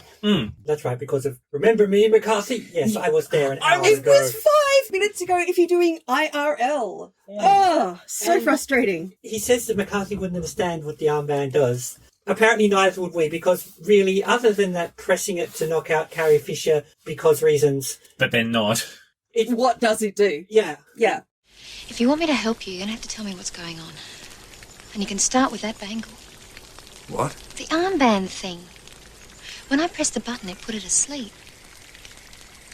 It does a lot more than that. Tell her, Ballard. Tell her we're going to need her. Okay. It bees aliens. Were they It bees anticipating aliens. fans across the world buying plastic replicas of these armbands? I wonder whether they had a merchandising concept in place. So just to tie in with Star Wars a little bit further. Well, because the guns are unique and they're big too. You've got armbands. Some of the behind-the-scenes stuff suggests to me they were trying to make a cult movie on purpose. Yeah. Oh, that doesn't happen. That's a dangerous... Doesn't work that No, way. absolutely, yeah. And as we've seen, even a mainstream series like the new Star Wars films, when they try to meddle with, we think this will become cult, then they fail. I mean, for me, the big one on that It's like is you can't make a viral ad campaign. You just can't. It's like people forget now, because it's so monumentally successful, even with its failures built in. Star Wars in 1977 had no business succeeding. Nope. Absolutely. It wasn't revolutionary. There were other movies like Stuff it. that come before it, stuff came after it. Yeah. All of them the same. The only real thing about Harrison it is... Ford. Well, Sorry. I Back to think you. the big thing was... Well, I was going to actually say about this, because I think the thing was the story. And what made it work was it is the classic hero's tale. And no other movie that I can think of from that era that didn't have some other hook of, say, extra technology or Tron or whatever. Although Tron itself is, to a certain extent, the hero story of the reluctant hero. But just remember back to the absolute beginning of Star Wars. We have the scrolling text, which was done by hand at the time. Mm-hmm. And then we have the ship. It's I would want to lose my memory so I can go and experience that again for the first time. Yeah. It's interesting. Yeah, it's interesting. I'm going to go get me some ECT. It's interesting you should say, not the ECT part, but it's interesting you should say that, because I actually owe another movie an apology. Because I argued, I believe I actually argued in the last podcast, that this was very definitely of an ilk of Krull. I got a very Krull vibe. Jari knows what you're talking about, and I've not seen That's it. right. I As usual. rewatched Krull this morning, and Oh, did I you? owe Krull a big apology, because Krull is way better than this movie. The Oh, only cool. anchor point I got was that the bad guys have a very similar kind of look of their whatever. Yeah. But the opening sequence of Krull is a giant space meteor kind of going through space. It's actually a giant rock city. And so it's a very similar thing. So, yeah. This was originally going to be versus one alien rather than versus a whole bunch of time. They were going to completely own the concept of it being Terminator. Yeah, definitely. Zurich is a character, but basically, in the film as seen, he's chief alien has a name, really. Yeah, absolutely. Yes. Yeah. But he Just want to point out that Zurich is spelled Zurayk. Yeah, not like the place. But until, like, right at the end, when our man is saying it's over, Zurich's dead, did you think Zurich was in any way important? No. No. I kind of got he seemed at most to be sort of the squadron leader. Yeah, that's it. And It was nothing. And I guess retroactively looking back at it, the sequence where Tom Burlinson is unravelling the secrets of the heart, you could argue that somehow somebody could go, oh yeah, he was a psychic controller. That's why he was able to read those bits from the heart and not just into recording. There's nothing in to the film to tell us that. You also kind of get the impression that there's like, and granted this is a practical budget thing that could only do so much about, that there's about 3 dozen Jindeki tops. Yeah, it really doesn't seem like there's very many of them. It was like there's too many of them. It's like, how many thousand are in your city? I know you don't have a proper army anymore, but... Yeah. But apparently, like, when he unleashes the power of the timeline thing at them and wipes them out, it seems that if any of them had sort of decided to stand a few meters off that way... Yeah. And if you want to defeat them, it's defeat the... just... hang on until daylight and find where they're hiding, like vampires, just blow up the lair. Which reminds me, that sequence right at the very start, where Ballard first finds Anne, that's daytime, isn't it? And the Jindiki's wandering through the bush during the day. Yeah, that's right. Yep. There's just no consistency in this movie. Oh my God. Oh, and where he, so Annie's walking through the bush and there's the Jindiki there and Ballard grabs her over the mouth to stop her speaking, and he's like, just thinks, no, that's an entirely reasonable way to do this. Why not? Oh God, that's really common in movies. Oh, I know. That's massively common in movies. Doesn't fucking No. Yeah, in movies, if you're grabbed from behind and someone covers your mouth, that renders you entirely silent. Yeah, absolutely. You don't do anything, you don't kick, you don't squeal, and you certainly don't give away your position because by default the other one is even worse. Skip to the end. I wanted to talk a little bit more about the cops. So the cops have, so this is really weird. So we talk about the fact that Ozploitation movies, one of the main aspects of them is that they're intended to be sold overseas. They're pushed to be big. Oh, you think that's why they got the Confederate flag? Well, that's what I was going to say. So in American movies, if you want a really bad local cop, you usually make them down south. You give them the reflective sunnies. Down south, classic, South Australia. Terrible thing. Yeah, and I don't know if they were worried there wasn't that level of anchor point for these cops, that it wouldn't necessarily make sense. They didn't come off as racist necessarily. They just came off as incompetent. And aggressive. So this is the thing. Sorry, what did you say? It wasn't asshole. Dumbass. Jackass. Like that's not what we say. Well, this is okay. So first off, shout out to Jim Holt. So he plays Rafferty, the initial cop that we meet. Real mainstay of Aussie films. Always. What were you saying? You were saying something awesome about Jim Holt just earlier today. He's apparently a magician. Yeah. Yes. He's an accomplished magician and clown, which bully for you, dude. That's really awesome. He's played a bunch of characters in a bunch of movies. Watch me pull his Confederate flag out of my pocket. Oh, jeez. He's certainly done. He appeared in Crocodile Dundee. He was one of the goons in Crocodile Dundee 2, who decides he's going to run away towards the end when Croc Dundee's Batmaning each of the villains. Oh. And he does a lot of those sort of roles. He does a lot of those kind of secondary type roles. Now, there was a couple of things I noted on this one, because Jim Holt, he initially plays it as Anne says, as if he's the only cop in town. And then we find he's actually an underling to Sergeant McCarthy, who's Tim Robertson. And at the very, very first introduction, you get the impression that Tim Robertson's Sergeant McCarthy could go either way. He seems embarrassed by Rafferty, and you think he might almost be the reasonable cop. If you've ever seen the movie... if you've ever seen a movie. I would argue Care Bears, maybe not. If you've ever seen the movie The Wraith, you get the character. Well, this had similarities with The Wraith as well. It did, yes, but you get the similarities with the sheriff that actually sort of knows what's going on and is a little bit more intelligent, and then lets it kind of play out its own thing. But then we get the secondary introduction, and Sergeant McCarthy's as much of a dick, and he's using his power to be a pain in the ass. Now, and creepy, gropey guy. Yes. Rafferty's cop has 2 little ribbons on his pocket. Mm-hmm. They're Australian Vietnam medals. Really? I didn't notice. Yes. So they are, I actually was paying attention to this because Are they on the right side or the left? They're on the left side. Okay. And they are the Queen's Vietnam Medal and the Vietnam Campaign Medal. So the Vietnam Medal is the Australian medal to say you were in Vietnam. Yeah, you turned up. And the Vietnam... And they say we invited... Oh, fuck, stop talking. Participation medals. So the Queen's Vietnam... I'll let you decide whether you're going to leave that in or not. So the Queen's Vietnam Medal is the Australian... So the Queen's Vietnam Medal is the Australian... I do my best to make it easy on you, Daria. So the Queen's Vietnam Medal is the Australian Defence Force issued medal to say that you were in Vietnam. And the Vietnam Campaign Medal was actually, I believe, issued by South Vietnam to all of the people who actually appeared. That's the one that's green and white with a little kind of bit of metal in the middle of it. Gratitude medal. The gratitude. I think that's the one, yeah. Now, generally, when somebody has got the Vietnam medals, there are 4 medals, 4 ribbons that they show. The 2 that are missing are the Australian Active Service Medal. That's you were a military service personnel from 1945 to 1975. And also the Australian Defence Medal, which shows, yes, you were part of the Australian Defence Force. So they usually... 45 to 75? No, between the years of 45 and 75. Sorry. They weren't telling you that you were there from 45 It's not a lifetime 75. achievement award. No. So they're normally done as 4. They do have long service medals, don't they? Oh, yeah, absolutely. Probably. Yeah. So they're normally run as 4. And if you ever look for, the Australian Vietnam ribbon, it's always 4 ribbons, not 2. Mm-hmm. If you wanted to deep dive on this, and again, I'm not... And I know you do. You could argue that he's only kept the 2 ribbons that make him go, I was in Vietnam, you wouldn't know, man, you weren't there. And what he's lost, and I'm pointing at my chest, are the ones that suggest he did it as service to the Defence Force. So it's almost like he just wants to show how hard he is. You're reading a fuckload into that. I am, but it is a very weird little decision for them to have made to go with those 2 only. Unless they just had those 2. Well, no, but that's the thing. They're not normally displayed that way. Yeah, I think what November's saying is you're assuming they knew a thing about what they were doing. There's a possibility there.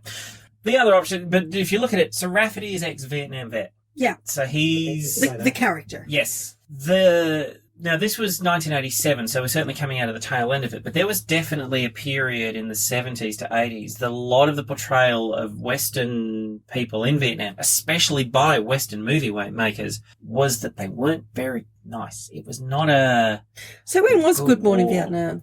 That's a very good question, actually. But I know sort of things like Full Metal Jacket, Apocalypse Now, and those ones, it was a messy war, and it was one where if you almost wanted to show that someone was a bit... 1987, same as this. Okay. Yeah, if you wanted to show that somebody was a bit off the wall, and likely to go Rambo, you say they were a Vietnam vet. And there was a lot of that kind of concept of they were on a hair trigger and they could go at any time sort of thing. So they specifically chose to make that the Rafferty cop a Vietnam vet, which I thought was very interesting. And he was carrying an American... I didn't notice, I just 1911. thought it was a... creep. And that's the thing. So he's a creepy person, and then Tim Robertson, and they have a Confederate flag in their police station and a wall full of guns. There's a Tommy gun. If what police department has that? Arsenal, an Uzi, the Uzi 9mm. There's like 10 people in this town. Yes. It's insane. There are Lugers, there are a lot of war gun and violent guns and so on. And of course, then that plays into the whole sequence, which is,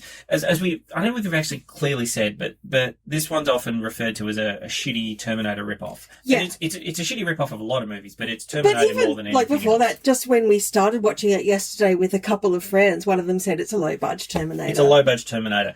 And the sequence where they're fighting off the Jendiki in the police station is absolutely the sequence where the original Terminator, where Arnie goes into the police station and blows it all to hell and gone in an attempt to get Sarah Connor. He's even, hiding in certain rooms and stuff. So, oh, really? Yeah, and in fact, to the point where I think the sequence where she's flashing the Jendiki and you get a vision through the Jendiki's visor is very similar to the view through Arnie's Terminator eyes. Oh. When he's actually kind of assessing the kills and things in all the areas. If you watch those 2 sequences side by side, you'll see crazy parallels.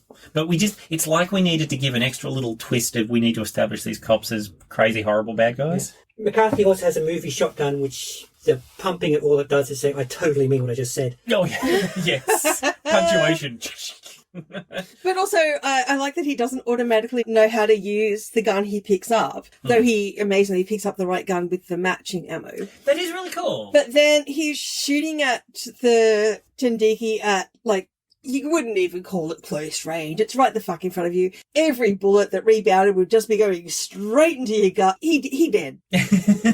You're assuming, but he was very surgically removing the heart. Yeah, no, he wasn't. By doing the little surgical shoot circle.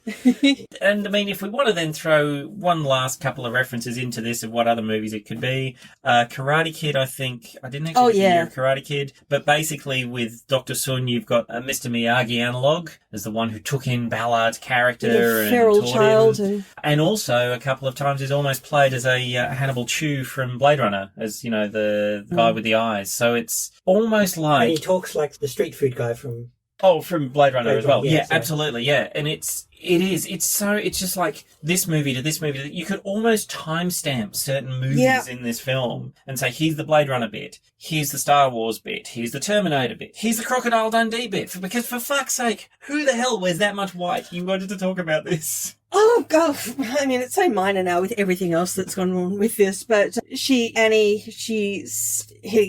geologist heading into the desert. She's wearing these white shorts. And then later we say there's like a noise outside her tent. So she goes outside to investigate it in white top and undies. If she was wearing white or light stuff, the whole thing, it's like, that would last 5 seconds. Yeah. Back to Star Wars with Mr. Sunwa. Sunway, oh yes. Dr. Sun. Do you remember the stories I told you? Remember your training? It's right at the end of the film. It's like, why don't you just tell him what the fuck to do instead of giving these cryptic clues? He's not doing the crossword. And that's what's... because when Ballard says, remember me to the cop, we all remember because it was 5 minutes ago. Yeah. When he's saying... It was like 5 minutes in their timeline. It was 5 seconds in ours. When Dr. Sun says, remember your training, there's been zero explanation of what training has occurred before then. No allusion to it, no flashback. There was something about Give us energy. something. Oh, okay. So we haven't discussed that out of the electricity, he pulls out this giant gun. Yeah, with an actual trigger. Yeah, I love the fact that they actually called it something, because I wrote that down. The beam accelerator becomes a handleable gun. But did he bring it out of the timeline? So, like, when we had Rafferty reaching into the broken bit of Spaceballs, and he brought out that little ray gun, is Ballard reaching in to the timeline to bring out this huge weapon that shoots time? Yes. Did I overthink that? No. I underthink I wrote that as well. I said, where did this gun come from? And the only relative bit is I can see that it comes out of that shard. Mm. And what I want to know is, what would have happened if Dr. Sun had succeeded in what he wanted to do while they were still travelling through time? Because he tries to get the gun while they're still travelling. Well, he said this is 500 years of time. Maybe it's 500 in the future, not the past. It might not matter.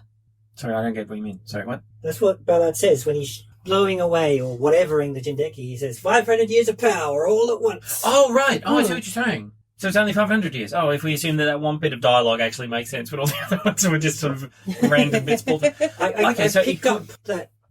I did pick up though talking about weaponizing time energy. Yeah, I got that too. That's right. Yeah, and so we did. Yes. Yeah. But the actual weapon and we itself, pulled that out of our r/timeline. Yes. Okay. Because I was afraid that he made a component of the timeline. No, well, I didn't see. I didn't get that. Right, okay. Because I was like, if you pull that bit out now while we're still flying, it's a little bit like saying, I can turn the wing of this plane into an amazing shield. Look, I'll do it now. As opposed to once we've landed and we need it. Yes, all right.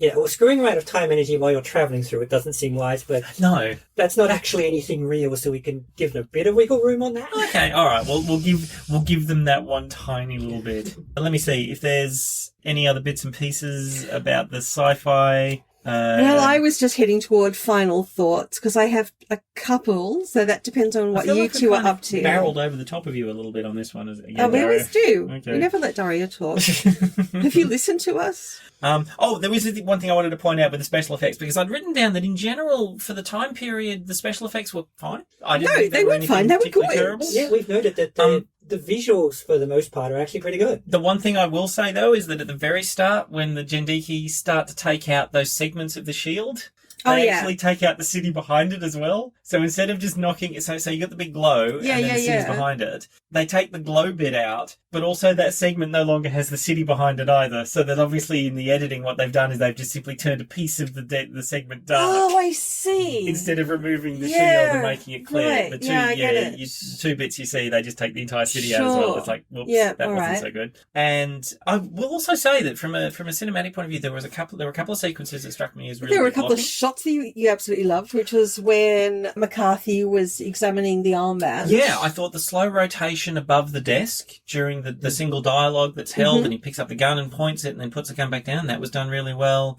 There were a couple of the classic, let's pan across the Australian wilderness because, my God, doesn't it look pretty? We, of course, had the obligatory 1980s boob shot. Suddenly, for no real reason. How unexpected. And it's really funny. It reminded me of The Last Action Hero, where he tries to get Arnold Schwarzenegger to say a rude word and he can't because it's a PG-13 film. Because she's decided that she's going to get topless in front of him, which means she's inviting him to join him in the pool. It's pretty clear. So why not take your undies off as well? And the reason being, we're only running in a PG-13 movie. Oh, that just reminded me. What film is it where all the crew are getting Jackie Chan to say things like, I like donkey porn? Like, he knows that, like, they're trying to get him to say sentences and they know that he doesn't know what he's saying and they keep getting him to say stuff and then the crew are pissing themselves like, what are you telling me to say? Oh, is it one of the outtakes at the end of a particular film? Yeah. Oh, okay. Yeah, I think that happened to him a fair bit. About 1 hour was the prison rape scene. Oh, the sequence. Yeah, have you frisked her? Nah. Get in there. Now, are we assuming that the armbands distract them? That the actual kind of gross attempted rape doesn't actually go through? It doesn't go through. It doesn't happen. Well, no, because there's just a time jump. No. I don't think that was. No. Okay. No. I was happy to assume that too. Yes, because the thing is, it just happens that the next sequence is they're sitting at the desk and he's working. Yeah, no, that's not a thing. I'm happy. Okay, cool. No, that's good. I'm totally happy to take that. Yeah, that's when we get the. What does that do? I'm not going to tell you. Yes.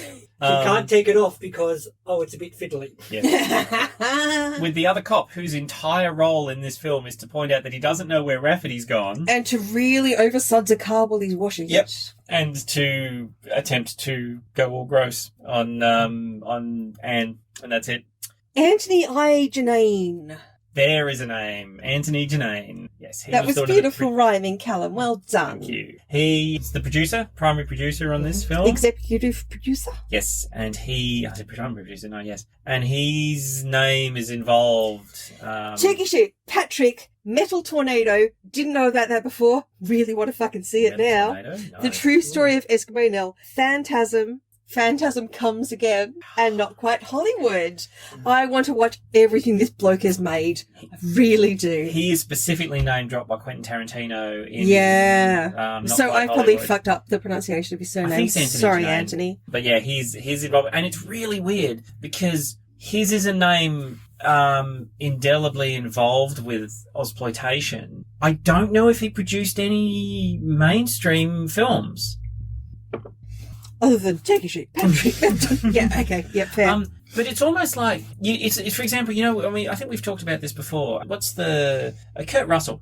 Mm-hmm. Kurt Russell, there is no reason why half a dozen of the films Kurt Russell has been in couldn't have been A-grade movies, couldn't have been just as big as Terminator or Raiders of the Lost Ark or whatever, but they never quite seem to make it. And it's almost like he himself was somehow cursed with the beast. Yeah, and I wonder if poor old Anthony was the same, that he just, anything he touched just turned Ozploitation-y. Alan Zavod also composed music of the upcoming film for us to talk about, Howling 3. And he's done a couple of big films too, hasn't he, Anthony Zavod? Not really. I thought you said, did you point out that he'd done... No, he's done a couple. Yeah, he did something, and when you actually mentioned it, I actually went, oh my God, that makes perfect sense. Because... No, you asked me to read out every single thing that he'd done because you thought you'd recognise something and then you didn't. Oh, didn't I? No. Oh, okay. Sorry. No, that's all right. I thought there was something... Because there were a couple of sequences through this where there's such a janky change in music. The big one is when the truck is driving towards the big balls, the big space balls. There's a particular style of music. Thank you, Squeak and Damien, for that. And I was like, man, that music is very reminiscent of something else. I couldn't remember what it was. Yes, intern baby. Being left alone. She spreads her campsite very wide. I noted that down. As someone That's a weird fucking thing to note. It was just very wide spread. She's like all over the place. But normally you park she's in the middle of nowhere. She's got all the space in the world. No, but it's for convenience. You just park your car close to your tent to can be protected, and then you keep everything pretty close. But the only thing you put fairly far away is the food. Fire. Well, not the food. We don't worry about bears in Australia. That's true. Yes, Daria. Sorry, Daria. Looking at us really weird. What were you going to say? No, nothing to that. She's probably going to say, shut the fuck up, the both of you. I've barely spoken this whole cast. Yeah, I mean, let's have a very quick look. Oh, we were doing a big investigation, so I did like a deep dive on the medals. The other thing we wanted to work out was what was actually written on... Oh my God, Callum, how Docterson's long did you headband. spend on this? About 10 minutes. Bullshit. It was seriously more like minimum 30, but I'm thinking 40. Right. It was some time. But for anybody who's even remotely interested, Dr. Sun wears a headband which appears to be... Give peace a chance. Banzai. Basically. Banzai. What does Banzai mean? Long live. There we go. It's a war cry. Yeah. Is Viva la France a war cry? It has been. It has absolutely. been? Oh, yeah, of course it bloody has. It's like one of the ultimate war cries. Or at least I'm a revolutionary overdue, cry. if you know what I mean. I will say very quickly, if you want to look for an arc into this at all, you could argue that at the end, Ballard learns to get support from his team because he has literally been needs supported because he's got the big fucking gun. massive gun. He needs people to push him forward so he doesn't fall over with a kickback. And we don't get resolution on Dr. Sun. So we know Carrie Fisher died. He died, didn't he? No, he sort of does a kind of hang in there, old man thing. Yeah, and then he turns right. to someone else and says, look after him. And then we don't get the Well, he final said to sequence. Annie look after him, didn't he? Or someone, yeah. But the point being that he's not dead, and then we just don't ever see the guy again. He was old. Yeah. Instead, what we end up with is a cut to the final music. And thank you, Angry Anderson. Oh, best neighbours moment. Scott and Charlene getting married. That was Angry Anderson singing finally. Wow. Jason Donovan and... So anybody who doesn't know, and if you're this deep into our podcast and you don't know Angry Anderson, is a little bit of a surprise. He's a pretty awesome singer, and he is covered head to toe in tattoos. Really leans in or lends Neither into of those his... things are true. He's not a great singer and he's not covered head to toe in tattoos. Okay, go on with your hyperbole. Okay, no, please. He might listen to this podcast. What do you want to say about Oh, Angry good on Anderson? ya. Lovely to hear you hearing. So what quality of singing would you say Angry Anderson has? Look, he's not a great singer. He's this awesome, muscle-bound dude who just hits out the rock. No, okay, yeah, all right, okay. I would say he sings pretty well for what he is. I mean, a bit like Jimmy Barnes, you know, he does what he does really well. But Jimmy Barnes isn't a great singer either. But he belts it out. I'm just saying he doesn't have much of a range. See, so I think Jimmy Barnes does have the range, and he stopped belting out. Remember, because he got told that he was going to blast his throat out. But Angry Anderson, yeah, he has actually been in a couple of movies, and the one that most people remember is that he's the offsider in Mad Max Beyond Thunderdome. And he sings in Mad Max Thunderdome as well. But yeah, what we have at the end of this movie is an amazing 80s rock ballad. If you close your eyes, you can't see. What was the line? You'll never see if you close your eyes. Yeah, well, that's how it fucking works. And the highest love you'll ever find lives in your heart but was born in your mind. Please, Daria, cut in some sequences from this closing credits. Also includes, I can't remember the exact words, but basically says, I love you because you're like me. Yes, I've realised that the things I love in you are the things I love in me. Or something along those lines. He likes it up the bits. By himself. So good for him. Well hung. Well, that just came back from last week. But yeah, it's just... And in the worst way of 80s ballads, you hear the rhyme coming a mile off. And it's just awful. So it doesn't really fit the movie at all. In the slightest. Yeah, but I was paying attention by the end credits. Well, funnily enough, I mean, I just, for various reasons, rewatched all of the Batmans up to the modern ones, and I was reminded that the second, the movie with Val Kilmer as Batman, the closing music was Kiss Me, Kill Me, whatever by U2. Yeah. And then the second part was Kiss from a Rose.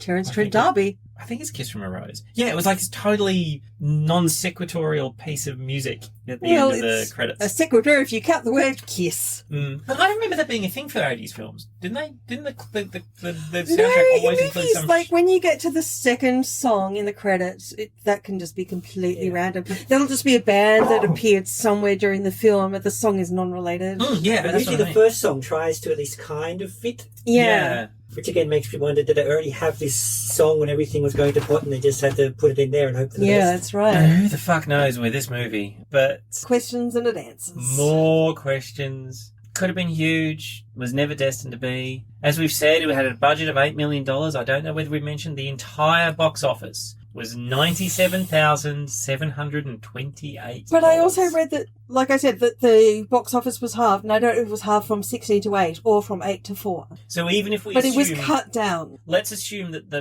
let's But assume the even if best it was, case. yeah, Let's assume worst they case only scenario spent was 4 $4 million. which means they only And how much lost did Carrie get? $3 Carrie million. and Dean Stockwell. 980,000. Yeah, and that's it. I mean, Carrie Fisher was certainly big enough at that stage. She was about to, as I said, she was about to hit a bit of a flat spot. She didn't know that, and people didn't know that. Dean Stockwell was a totally acceptable B-level actor. Not in this movie, but, you know, again. But so much of it is just what was handed to them in dialogue form. Yeah. Just... Because it just got... I mean, there were behind-the-scenes bickering, and there was rewriting, and this...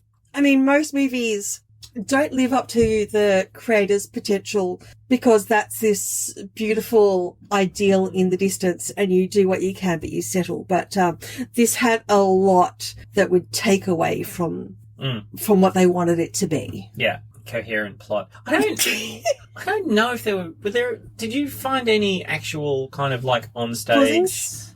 Oh, the cat busted out. So Pause. Oh, okay.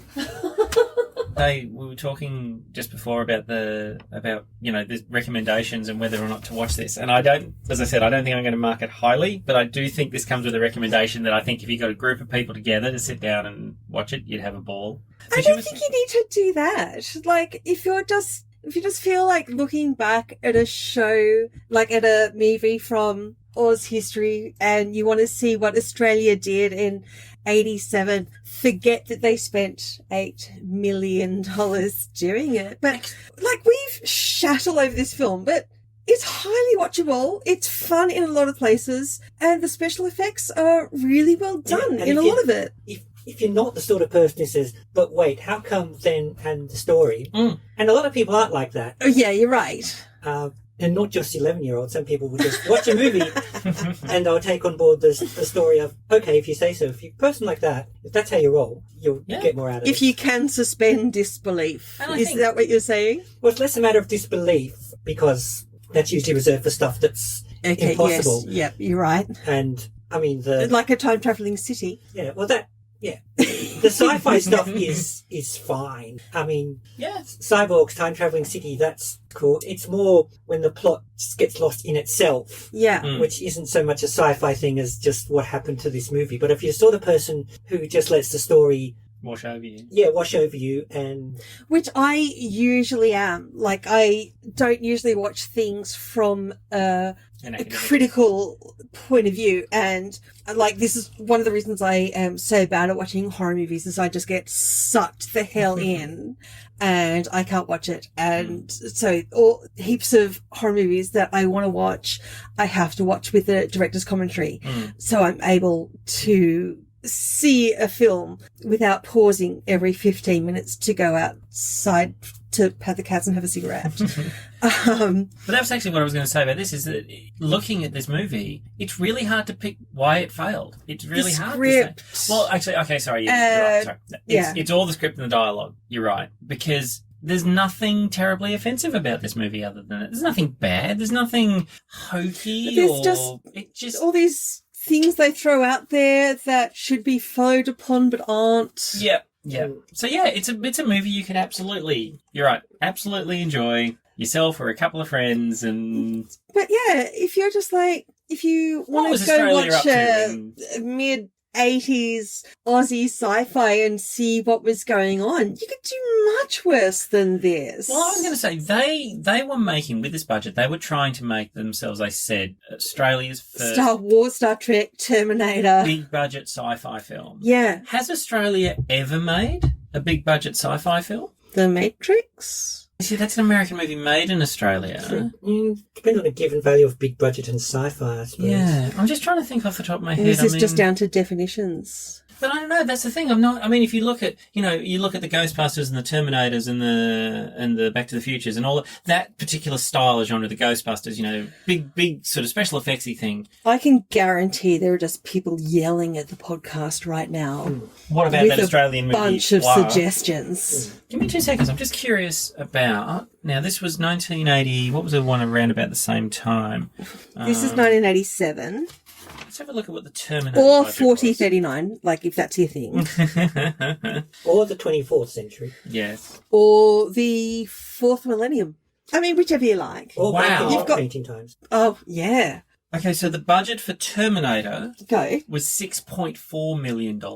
You're kidding. Now, that was 3 years earlier No. and US dollars. So that had pretty much put it on a par with this movie. I have more shocked than shock Pikachu face right now. The fuck? That's kind of crazy. This then. South Australia Film Corporation An amazing... and South Australia have made a shirtload of brilliant things. But the other thing to remember is that the original Terminator wasn't that much of a sci-fi SFX extravaganza. There was absolutely... Well, I guess robot-y- maybe it wasn't that much of a special effects robot-y extravaganza. future in the start, and the final sequence with the chase through the factory. But the factory, there's a factory. You don't have to invent a factory because we have factories. Yep, exactly. Whereas with this, when they're in the planet, and let's ignore all the trains that go past, the sets in this, some of them must be pretty big. They do look, there are some large sections of stuff that's, I mean, sort of, the leg and other bits. I get the impression from looking at it, a lot of it was factory filmed as well, towards the end when he's trying to sort of pick up the gun so he can shoot Zurich. Yeah. Well, and there you go. You have one Terminator. You have lots of Jindeki, so... And yes, and like I said before, there was the thing that this was going to be versus one giant alien rather than versus a whole species of. And they felt they needed to bring in a whole species. And I'll just say that if you watch that opening battle, and indeed the second one that happens in the rock formations towards the end, very large notes of the battle sequence in the original Firefly series. Oh, The yeah, opening thing. yeah. It may just be the fact that they were both quite dark and filmed in a rocky outcrops. But, No, we both said that when we watched that section together. So yeah, I don't think there's anything particularly on the nose about it if you can ignore the script. Would you say, oh yeah, I mean, it's a big ask, isn't it? Would you two say, go check out this movie? Yeah, absolutely. Daria? Yeah, and unless you fundamentally don't like science fiction or something, then I'd say it too. Watch some scenery chewing, catch a few actors paying for their bills or getting a nice paid holiday to Australia. Watch Carrie Fisher. Yeah. She doesn't put a foot wrong. And I will... She's underutilised, obviously. But, I mean, you get to see Carrie Fisher, and who doesn't love that? And you almost get to see her boobs. Oh, fuck that! If you assume with that kind of spray-on weird suit thing That was they quite made interesting. her So and we Tom Burlinson watched wear. this with friends yesterday, as we said, and so the main two characters, Ballard and Petra, Wear a weird come time out travel with suit. this. It's like armour, but it's also sort of cut off. And Damien kept thinking it was body paint. Because it looks very... But yeah, it really molded. does look like it's painted on, but Yeah. it's not. And then I'm just like, that must chafe a lot.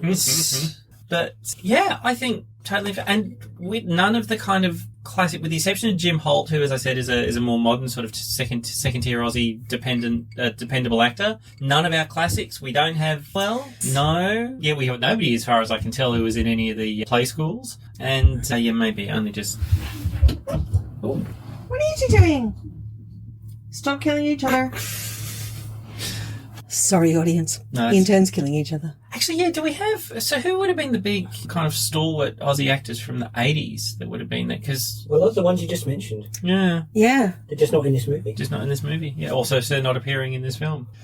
So, yeah. And it from, like I said, from that kind of second tier of sci-fi films which my brother and I just inhaled when we were kids. Last Starfighter, Enemy Mine, The Wraith, Dune to a certain extent as well, although that was a big budget movie that kind of just bombed. And you'd read the books before you saw the film? Nope. Oh, you've not? Never read the book. I'm a terrible human being. I've never read You've never read Dune? Yeah. Isn't it like right there somewhere? It is indeed. It's down there in the D's. Actually, no, it'll be in the H's for Frank Herbert. Yeah, there we go. So it's probably behind my Indiana Jones Lego. Lego. Oh, no, there it is. Because there, you're behind Roald Dahl. 5. But yeah, I have a lot of Harry Harrison. I have all the Harry. I love Harry Harrison. Harry Harrison is bloody fabulous. And go on. And weirdly, weirdly, of course we are. Some elements of Harry Harrison in this, but more importantly, more so in Kroll. When I was watching that this morning to see how close it was. Which really right. Talk about going off topic. That's what we do here at Podsploitation. But but the fact of the matter is at the end of the day, are we about done on there? Are we totally? Yeah, let's wind it up. At the end of the day, if you're going to rate a movie, you've got to kind of rate it on quality. And I'm only going to give this 2 blood-spattered, high-heeled men boots. Where'd the high-heeled men boots come? Oh, yeah.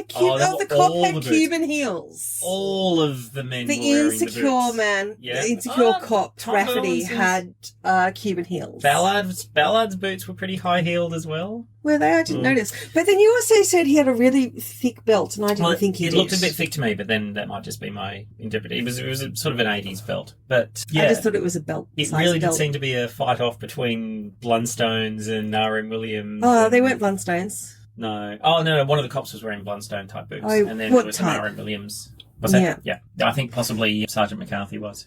I don't think there were any shoelaces to be seen. 2.5 Krolls. Referencing the thing I've still not seen. Nor have I, but... It's actually better than I thought it was. It's still great. It's in that sort of Jason and the Argonauts. What was the stop motion by Ray Harryhausen? Yeah, big one. And what did you reckon?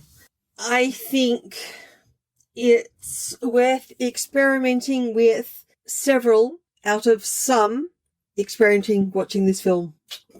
So you would suggest people should actually check it out? Well, look, knowing what you know now, that's up to you. But look, you've just listened to us for the past 48 hours or whatever it is we've talked, and you know the problems with it, and by now you know the film pretty well. So it is worth watching to see what we're talking about. There's a lot of problems with this movie, but it's really, really watchable. Yeah, and we have done and will continue to do movies which are really awful, and possibly we will get to the point of no one should watch this. We will be doing Look, we've done that before. Yeah, and we will do that in the future. We still have to watch Turkey Shoot. We still are going to have to watch a whole bunch of... i.e. Anthony Eugenine Turkey Shoot. Yeah, there's nothing offensive in this. There's nothing particularly... Oh, God. Well, are you sure? I mean... We have a woman get topless for no reason. It was the 80s. Yeah, that's the only reason. Yeah. If you're going for a swim, you wear your bikini or you wear none of it. You don't just split the difference. It's the 1980s. Yeah, that was purely done for the film. I have known people who do that, so while I was going... Do you know anyone who goes the other way around? Get rid of the undies, keep the bra. Not for swimming. It's a sexual thing, man. Oh, no, absolutely. And that was the thing. That was what I was saying, is that it reminded me of Last Action Hero. It's like the only reason she didn't take her pants off from the completely clear invitation to join me naked in the pool is because she physically couldn't Whereas we didn't do this see movie. him undress. No, he was magically edited into the water. Yeah, he was. And that's the other thing. If this had been solely about swimming, then I would go, yeah, topless with pants. Some people do that. Yeah. Because there's probably going to be some question of access, if you will. But, oh my God, but weirdly, I was going to say, because it was so much like every other film. I mean, in Terminator, there's the topless love scene, in a couple of others, and I was going to mention Wraith, and in Wraith, it's almost exactly the same thing, because it's a rock pool love scene, and the actress is topless. That the editors and the people who award the ratings are totally okay with boobies and not snatch. Surprise! Oh yeah. Sorry, and grass green, sky blue. Yes, exactly. Oh yeah, no, absolutely. Yeah, it's not they're doing it because it's natural. They're doing it. That's what they can get away with. No, that was my point. That was exactly what I was saying. Okay, yeah, that was why I was saying. It's laughable that she would keep her bottoms on because the only reason she can't is because she's in a PG movie. Yeah. Yeah. So in that sense, I recognise it's. Yeah. It's for the movie. I was just saying, I do know people who would swim pants only. Yeah, okay, cool. Well, I say would. They did. That's how I know. Oh, there we go. Funnily enough. But then swimming bra only is very different. Yeah, that would be weird. I don't know. It's only weird because that's what we see on the telly all the time. I mean, speaking as someone who doesn't need to interact with a bra for personal wearing, I make no comment on that. You you But yeah, interact it is with people who wear bras? Oh, no, absolutely. Both of us. Yeah. No, absolutely. For a start. Personal wearing, I can't make any comment Sorry. about how more or less comfortable it would be if I then went swimming in it or not, as the case may be. But no, you're right. You're 100%. It's all about The male You gaze. can get the boobs out, and that's where you end up with. The flip side is when you get even more self-conscious, you get those weird L-shaped sheets After that making cover love. boobs. Yeah. Yes, that cover boobs, but not the man's chest. Meanwhile, Petra and the worker guys with his cock and an eyeful of the whole thing is sitting back with popcorn. Nice. And then she nudges him, learning about the 1980s or 20th century, whatever it was.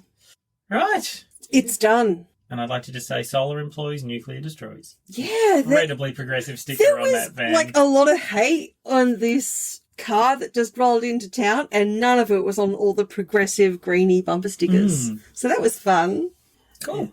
Well, next time for our dealer's choice, it's my turn, and I decided to dig up. It's available on Vimeo and DVD. And you press the button on the tombola.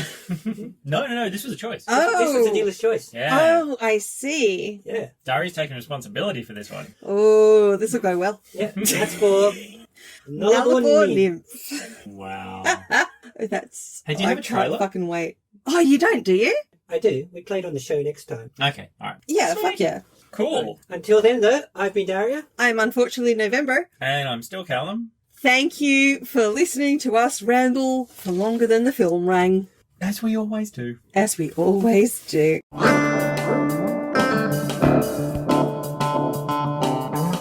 Thank you for listening to November, Callum and Daria on Podsploitation. You can find the show on your podcaster of choice. Contact us on Facebook, on Twitter or Instagram as @Podsploitation or by email to podsploitation.gmail.com. And honestly, any comments, I would love you to drop those in. I'd love to know what you're thinking. If you would like to support the show for some unknown reason, donations can be made at paypal.me/podsploitation. Theme music is Creation Time by Kilo Cats. Find and purchase their work at the usual 3 W's and a dot, musicbrowse.de. That's music with a K, BRAUSE.DE. I think you can spell that bit.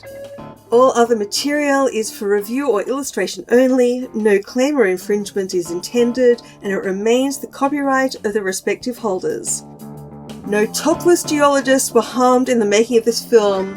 I feel very sorry for the geologists that were fully clothed. Podsploitation is a Moment of Mayhem production.